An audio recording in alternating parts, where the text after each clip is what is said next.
ভালো ছেলে পাগলের মতো কোথায় যাচ্ছিস? আর বলি না রে ভাই, জীবনটা ঝালা পালা হয়ে গেল। কেন রে, কি হয়েছে? আর কি বলবো, বাদ দে। আরে কি হয়েছে বল না, বল তো শুনি। তোদের কাছে বলে কি হবে, বলে কোনো লাভ নেই। আরে বলবি তো, কি হয়েছে বল। বন্ধুরা বলতে কাজে কাজে বলবি, বন্ধুরা তো সলভ করবে। আরে পাগল জানা না, বল দেখি কি হয়েছে। দুয়াটা ধার দে। কি রে দিবি?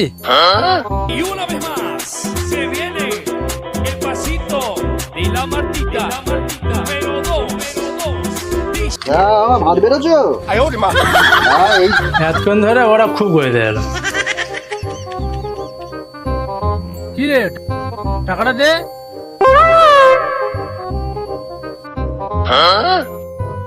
खत्म, bye bye, tata, goodbye, गया।